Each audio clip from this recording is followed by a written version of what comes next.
खलरूपम जगत व्याप्तम।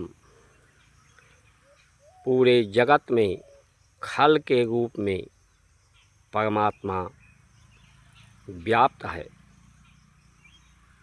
वही ब्रह्म ब्रह्मांड परमात्मा आत्मा प्राणधारी शरीरधारी प्रकृति सब एक ही स्वरूप है, लेकिन वो खल के रूप में है, अशुद्धता के रूप में है। उस खल को खालस करने का ही कार्यक्रम और क्रम की संतुति स्तुति स्वीकृति प्रस्तुति सुमिरन करने की भारत की परंपराएं हैं। ओम मंगलम भगवान विष्णु मंगलम गरुड़ध्वजम मंगलम पुंडरीकाक्षम मंगलाय तनोहरि।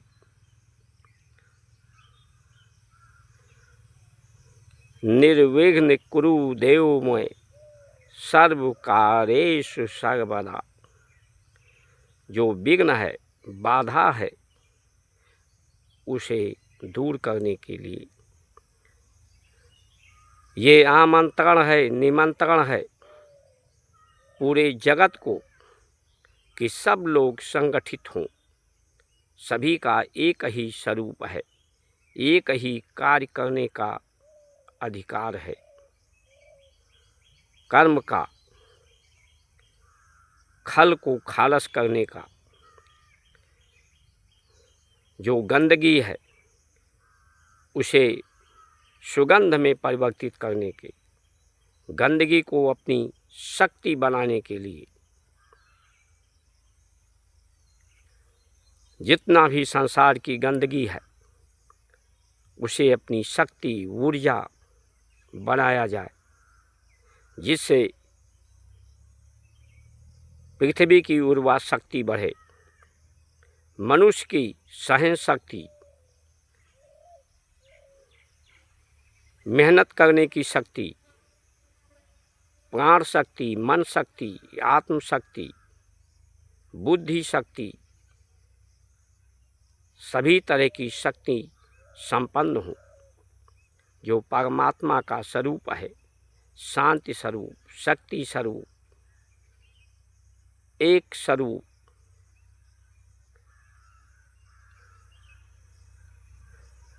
सबको मिल करके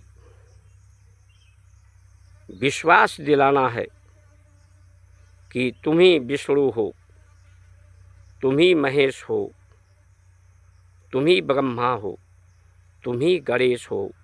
जब तुम सब लोग मिल करके दूषित वातावरण को समाप्त करोगे, दूषित वातावरण को सुगंध में परिवर्तित करोगे, दूषित व्यवस्था को ऊर्जा के रूप में परिवर्तित करोगे, तो ये परमात्मा के गण गणेश के रूप में प्रस्तुत हो जाएंगे। सब में एकात्म भाव, परमात्म भाव पैदा होगा।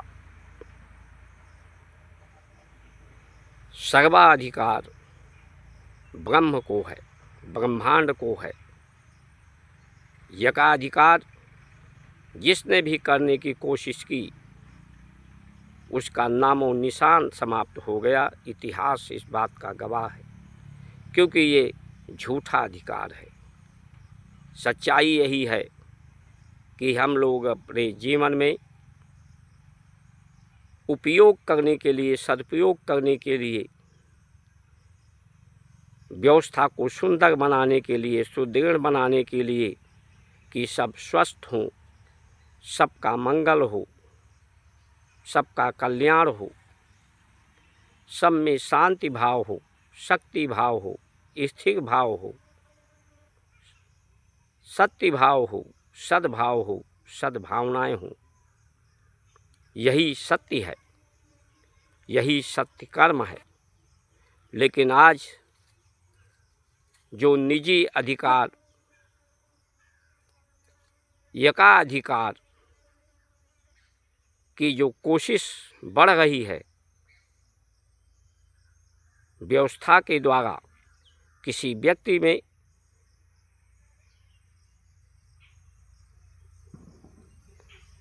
का विरोध नहीं, क्योंकि सब परमात्मा के स्वरूप हैं। व्यवस्था का विरोध, विचारों का विरोध है।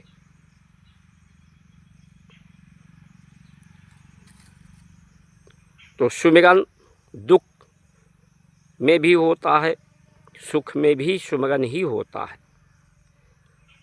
जो सुख में सुमिरन करे, दुख काहे को होए।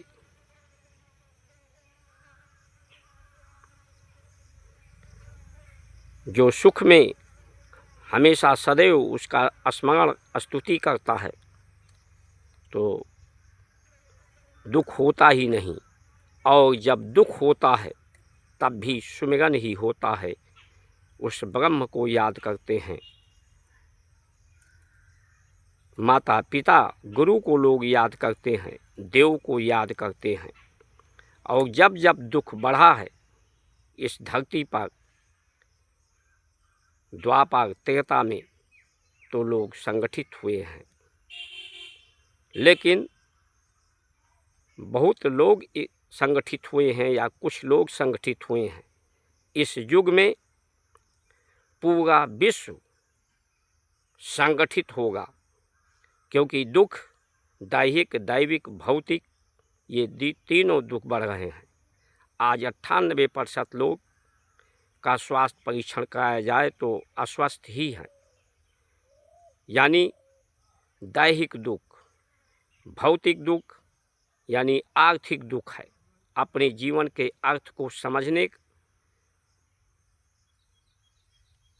को ठीक से समझ नहीं रहे हैं और संसार का अर्थ प्राप्त नहीं कर पा रहे हैं।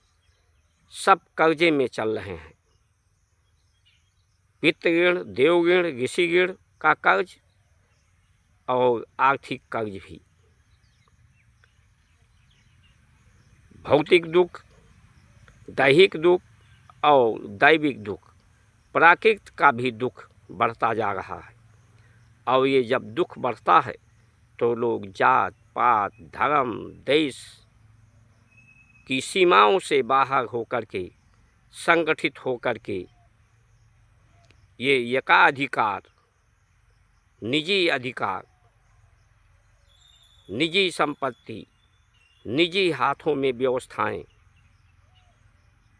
जो आज देने की विचारधारा व्यवस्था चल पड़ी है, निजी सुरक्षा, निजी सम्मान, निजी सुविधा का अधिकार, इन व्यवस्थाओं को उखाड़ कर फेंक देंगी। जो लोग 2027 के बाद सत्ता पर काबिज रहेंगे, शासन प्रशासन में रहेंगे, अगर उनके मानसिक विचारधारा नहीं बदली सत्कर्मों में के रूप में, तो ऐसे लोगों का दुर्भाग्य होगा और ऐसे लोगों की दुर्गति ही होगी। जय श्री राम।